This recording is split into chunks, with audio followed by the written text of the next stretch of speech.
और यहाँ पर ढेर सारे सेवक लोग हैं और आपको अलग अलग समय पर आपको अलग अलग टाइप का भोजन आपको देंगे, है ना। कोई साउथ इंडियन पसंद करता है, कोई चाइनीज पसंद करता है ना। आपको सब तरह के स्वादिष्ट खाना यहाँ पर मिलेंगे और आप प्रभु में आगे आप बढ़ते चले जाएंगे। तो मैं थोड़ी देर परमेश्वर के वचन से आपसे बातचीत करूंगा। मैं चाहूंगा एक पद जरूर से निकाल लीजिए, जरूर से आप अपने साथ डायरी और पेन और साथ में बाइबल जो आपका हथियार है लेकर आए। कुलुस्सियों की पत्री और उसका दूसरा अध्याय और उसके 4 पद को मैं चाहूंगा कोई पढ़ दे। Book of Colossians chapter 2 and verse 4, कोई इस पद को पढ़ दे। कुलुस्सियों की पत्री और उसका दूसरा अध्याय और उसके 4 पद को लिखा हुआ है, यह मैं इसीलिए कहता हूं, लिखा हुआ है, मैं इसलिए कहता हूं कि कोई मनुष्य तुम्हें लुभावने वाली बातों से धोखा ना दे। पौलुस एक बहुत अच्छी बात को, जिन्होंने नया नियम में 14 पत्रियां लिखी और बहुत कष्ट और मुसीबत में रहकर इन्होंने यीशु मसीह की महिमा करना नहीं छोड़ा। ये अन्य जातियों में से था और अन्य जातियों को बचाने के लिए उन्होंने खूब प्रचार किया, प्रसार किया, समुद्र में गया, है ना, जगह जगह गया।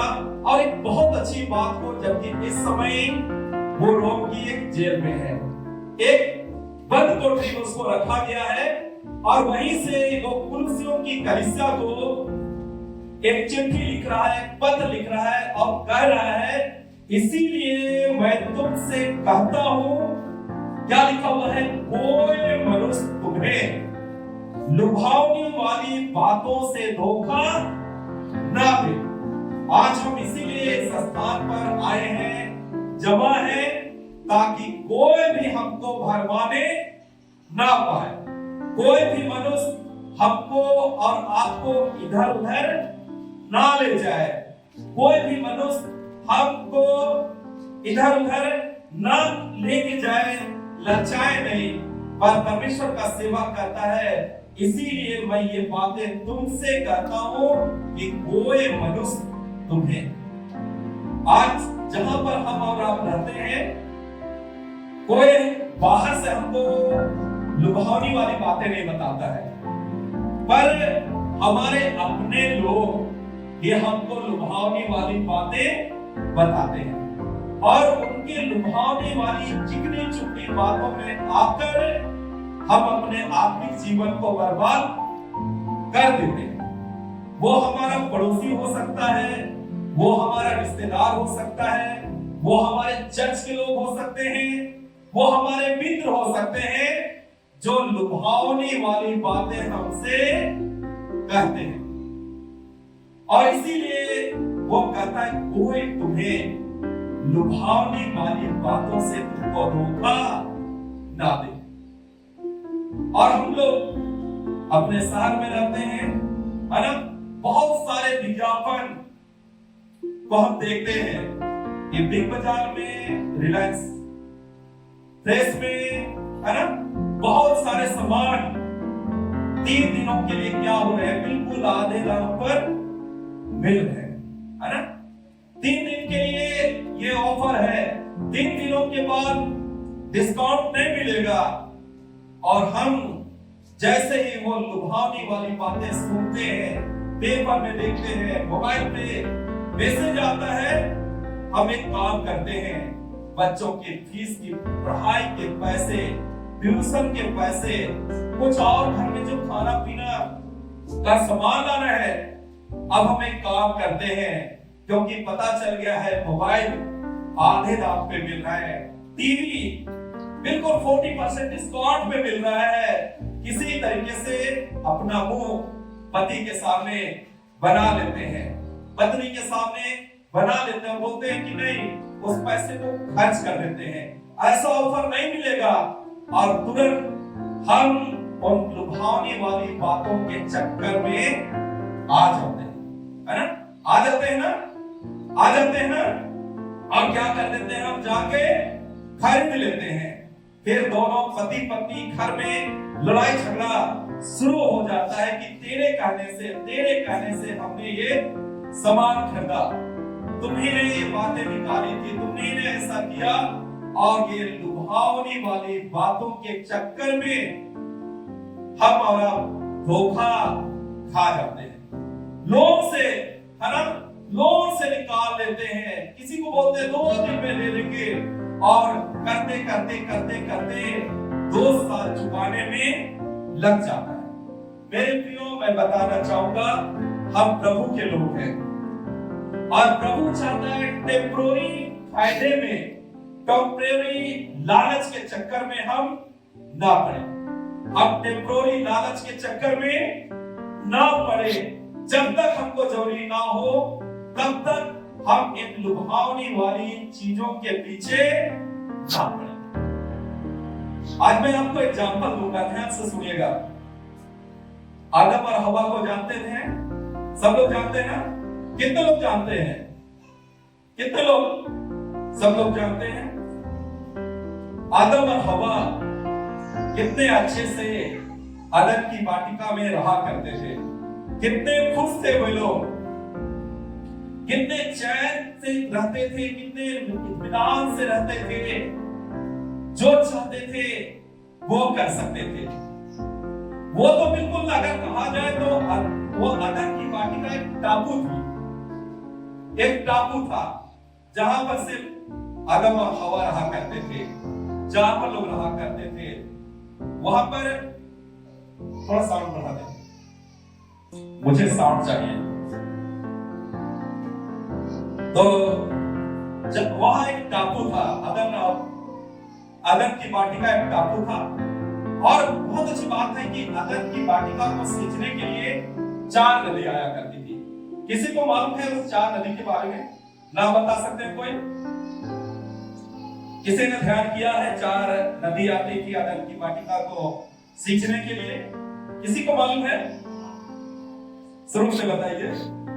पिसोन, गिहोन, हिरनिकेल और फरा, 4 नदी आती थी उस नदी को सींचने के लिए। और वो बहुत उपजाऊ थी, है ना? वहां पर की एक ब्यूटी थी, वहां पर एकदम हरा भरा जगह था। और बात बताती है, आदम और हवा वहां पर राज करते थे। वहां के बिल्कुल राजा और रानी थे। जब मन करता था हाथी पर चढ़ जाते थे, जब मर्जी करता था शेर पर चढ़ जाते थे, जब मर्जी करता था बंदर को बुलाते थे। पर लिखा हुआ है, हवा जो है, सांप जो शैतान के रूप में आया था, उनकी लुभावनी वाली बातों में आ गई, है ना? उनकी लुभावनी वाली बातों में आ गई। और शैतान ने, जब आदम नहीं था, हवा के पास आया और कहने लगा, क्या सचमुच परमेश्वर ने कहा है कि तुम इस वृक्ष के फल को ना खाना? क्योंकि वो वृक्ष का फल कैसा था? क्या था? सुंदर था, मनभाव था, है ना? और लिखा हुआ है, हवा कहने लगी, नहीं, हम तो सब कुछ कर सकते हैं, खा पी सकते हैं, बस इस वृक्ष के फल को खाने के लिए परमेश्वर ने मना किया। और जो लेडीज होती है ना, बहुत इमोशनल होती है। लेडीज होती है ना, बहुत सेंटिमेंटल होती है। एक जगह मैं पढ़ रहा था कि जो लेडीज है ना, कोई बात को 45 घंटे तक ही पचा पाती है। 45 घंटे और 7 मिनट तक ही पचा पाती है लेडीज। और इन्होंने भी सांप से बातें करने लगी और सब के बहकाव में आकर लुभावनी वाली बातें आने लगी। कहने लगा शैतान कि तुम इस फल को खाओगे तो तुम परमेश्वर के तुल्य बन जाओगे, तुम परमेश्वर के तुल्य बन जाओगे। और बाइबल बताती, हवा सांप के बहकाव में आकर उन्होंने अपना हाथ उस फल की ओर बढ़ाया और खुद भी खाया और अपने पति को भी दिया। और लिखा हुआ है उसी समय से उनको पता चल गया कि हम दोनों नंगे हैं, हम दोनों नंगे हैं। आज सचमुच हमको और आपको भी परमेश्वर का वचन कहना चाहता है, इसलिए मैं तुमसे कहता हूं कि कोई मनुष्य तुम्हें लुभावने वाली बातों से तुम्हें धोखा ना दे। बाइबल बताती है नीति वचन की पुस्तक में ऐसा भी मार्ग है जो मनुष्य को सीधा जान पड़ता है, परंतु उसके अंत में क्या मिलती है? बहुत आसान से अमीर बन जाएंगे, बहुत आसानी से फेमस हो जाएंगे, बहुत आसानी से हम सब कुछ कर लेंगे। हमको सब बातें क्या लगती है? बहुत आसान लगती है। पर प्रभु का धन्यवाद करते हैं, प्रभु भी चाहता है हम अमीर रहे, प्रभु भी चाहता है हम समृद्ध बने, प्रभु भी चाहता है कि हमारे पास सब कुछ हो। पर वो पहले इस बात को कहता है कि पहले तुम मेरे राज और धर्म की खोज करो। संसार बोलता है पहले खोज करो, सब कुछ तुमको पहले चाहिए, है ना? मिनिस्ट्री से पहले सब कुछ चाहिए, बिना बोए बिना लगाए सब कुछ चाहिए। पर परमेश्वर का वचन कहता है पहले तुम उसके राज और धर्म की खोज करो, तो तुम्हें ये सारी वस्तुएं तुम्हें अपने आप मिल जाएंगी। हम लोग जानते हैं ना सुलेमान के बारे में? कितने लोग जानते हैं सुलेमान के बारे में? सुलेमान आपके घर के बगल वाला नहीं, आपके जो रिश्तेदार है वो नहीं, पर मैं दाऊद के बेटे सुलेमान के बारे में बात कर रहा हूं। वो बहुत क्या था? वो क्या था बहुत? आप कुछ बोल नहीं रहे हैं। बहुत क्या था? और उसके जैसा बुद्धिमान परमेश्वर ने कहा ना तो कोई हुआ है और ना कोई होगा। और परमेश्वर ने इसको मना किया था। पर जानते हैं ये मिस्र जाता था। ये क्या कहा जाता था? बराबर ये बराबर क्या कहा जाता था? मिस्र जाता था। आप जानते हैं मिस्र क्यों जाता था? घोड़ा लाने के लिए। ये कहा जाता था मिस्र। बाइबल में लिखा हुआ है, यशायाह 62 की पुस्तक पढ़ेंगे, हाय उन पर जो घोड़ों पर रथों पर क्या करते हैं? भरोसा करते हैं। आज भी अगर आप मिस्र जाइएगा तो वहां के घोड़े सबसे ऊंचे होंगे, बिल्कुल यहां तक घोड़े होते हैं। चढ़ने के लिए आपको सोचना पड़ेगा। हम लोग गए थे तो देखे कि घोड़े उतने बड़े बड़े होते हैं। और सुलेमान जो इतना बुद्धिमान था, वो घोड़ा लाने के लिए, जबकि खुद वो परमेश्वर का जन था, इजरायली था, परमेश्वर ने मना किया था, पर वो घोड़ा लाने के लिए मिस्र जाता था, है ना? मिस्र जाता था। और मिस्र जाते जाते, ध्यान से सुनिएगा, मिस्र जाते जाते वहां की लड़कियों पर उनका मन डोल गया। घोड़े लाते लाते सुलेमान का मन वहां की लड़कियों पर मोहित हो गया। और बाइबल में लिखा हुआ है ना कि अन्य जातियों की स्त्रियों ने, विजातीय स्त्रियों ने लुभाने वाली बातें बोल बोलकर सुलेमान के मन को क्या किया?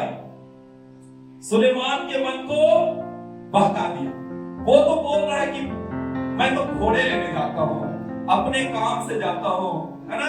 मुझे अपने घर जाना है, देश जाना है, मैं तो सिर्फ यहाँ पर मिस्र इसीलिए आता हूं कि मैं घोड़ा लाऊं ताकि मैं जीतूं।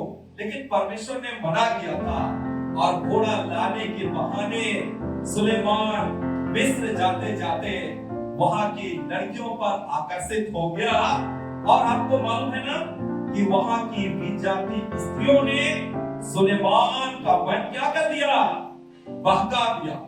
अपने देवताओं की ओर उन्होंने अपना मन फेर दिया।